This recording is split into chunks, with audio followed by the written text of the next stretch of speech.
She stood up, grabbing her tray. I don't need shortcuts, Mira. I'd rather succeed the right way. Mira rolled her eyes. Suit yourself. But don't be surprised when someone else takes advantage of an opportunity you ignored. As Linda walked away, she couldn't shake the feeling that something wasn't right with Mira. And she had no idea just how dangerous that conversation would turn out to be. Linda sat on her bed that evening, her mind replaying Mira's words over and over. You could use it to your advantage. She had dismissed the idea at first, but no matter how hard she tried to push it away, it lingered.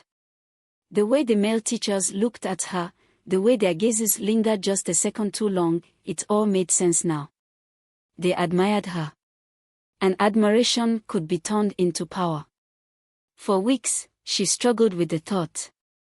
But as time passed, something inside her shifted.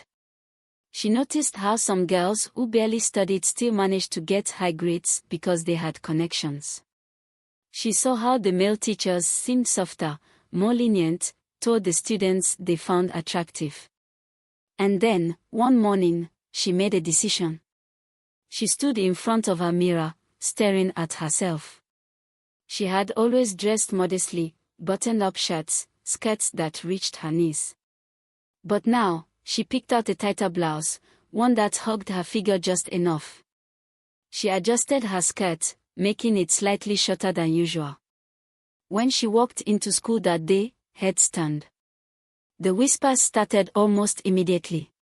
Some students murmured in admiration, others in jealousy. The male teachers' gazes lingered longer than before.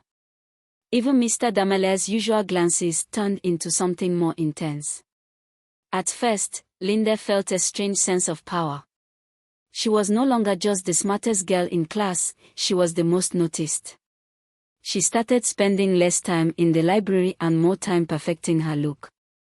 She made sure her hair was always flawless, her perfume just strong enough to leave an impression when she walked past. And it worked. Her grades remained at the top, but not because she was studying.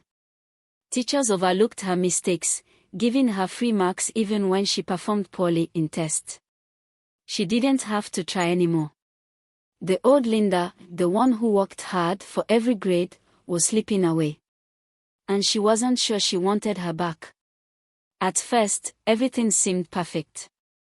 Linda enjoyed the attention, the effortless grades, and the feeling of power she had over the teachers.